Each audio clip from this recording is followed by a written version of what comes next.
Peau pâle, un sourire figé, des yeux grands ouverts qui ne clignent jamais. Il est l'un des visages les plus connus de l'horreur sur Internet. Jeff the Killer. Une histoire née sur les forums, anonyme devenue une légende mondiale. Certains disent que c'est un simple récit inventé, d'autres prétendent avoir vu son visage dans leurs cauchemars. Aujourd'hui, on plonge ensemble dans l'histoire de Jeff the Killer. Sa naissance, ses multiples versions, les théories autour de son image et pourquoi il hante encore les écrans 15 ans après sa création.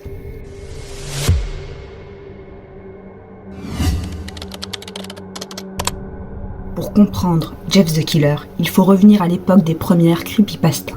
Début des années 2000, Internet explose, des forums comme 4chan, Newgrounds ou Creepypasta Wiki deviennent des lieux où on s'échange des histoires d'horreur anonymes.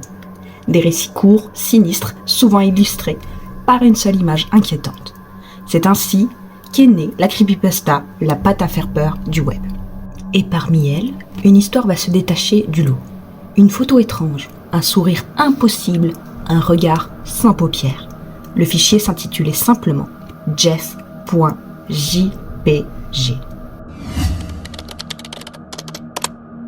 La première mention de Jeff the Killer daterait de 2008, postée par un utilisateur nommé Cesseur sur DeviantArt. Il partage une courte histoire accompagnée d'une image. Un visage blême, aux yeux cernes de noir, au sourire grotesque. L'histoire raconte la descente aux enfers d'un adolescent, Jeff devenu tueur après un accident tragique. Mais le post disparaît rapidement, supprimé, effacé puis réapparu, ailleurs modifié, copié, multiplié. À partir de 2011, une version officielle s'impose sur le site Creepypasta Wiki. C'est celle que tout le monde connaît aujourd'hui. Jeff est un adolescent comme tant d'autres. Il vient d'emménager dans un nouveau quartier avec ses parents et son frère Liu. Mais très vite, il devient la cible d'un groupe de brutes locales. Lors d'une confrontation, Jeff perd le contrôle. Il se défend, trop fort. Il frappe, blesse et quelque chose s'éveille en lui. Un plaisir nouveau, étrange, le goût de la violence. Quelques jours plus tard, tout bascule. Lors d'une fête, les mêmes agresseurs le provoquent encore. Un combat éclate. De l'alcool, un briquet et un incendie. Jeff est grièvement brûlé au visage. À l'hôpital, son visage est méconnaissable. Peau pâle, lèvres figées, yeux sans expression. Les médecins lui retirent les bandages. Sa mère retient à cri. Mais Jeff sourit. La nuit suivante, il s'enferme dans la salle de bain. Il se regarde longuement dans le miroir. Puis, avec un couteau, il agrandit son sourire. Il découpe ses joues jusqu'aux oreilles. Il brûle ses paupières pour ne plus jamais fermer les yeux.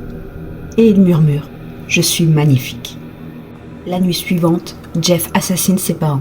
Quand son frère se réveille, il découvre la scène. Jeff se penche vers lui, le sourire glacé. « Go to sleep ».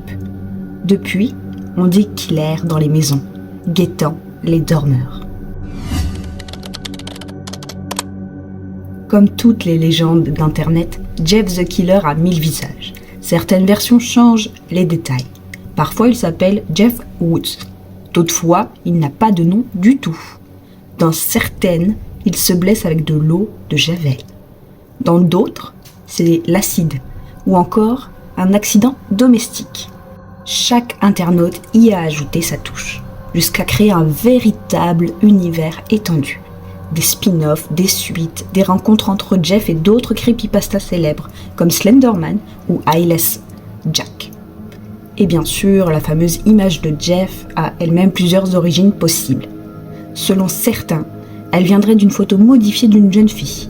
D'autres prétendent qu'elle provient d'un screamer ou d'un montage amateur des années 2000. Aucune version n'a jamais été confirmée.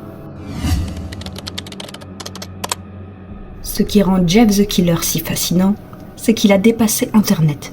Des youtubeurs, des fanfilms, des jeux vidéo et même des courts-métrages lui sont consacrés. Il est devenu une icône de l'horreur adolescente, à la fois une caricaturale et effrayante. Mais le mythe a eu aussi un impact plus sombre. En 2014, dans le Wisconsin, 2 adolescentes poignardent leur amie, prétendant vouloir plaire à Slenderman. Ce drame a ravivé la question. Que se passe-t-il quand des fictions d'horreur deviennent trop réelles ? Jeff n'y est pas directement lié, mais il symbolise cette même zone grise, entre fiction et obsession. Des psychologues se sont penchés sur ces creepypastas. Ils y voient des miroirs de peur adolescente. Rejet, transformation, vengeance ou encore solitude.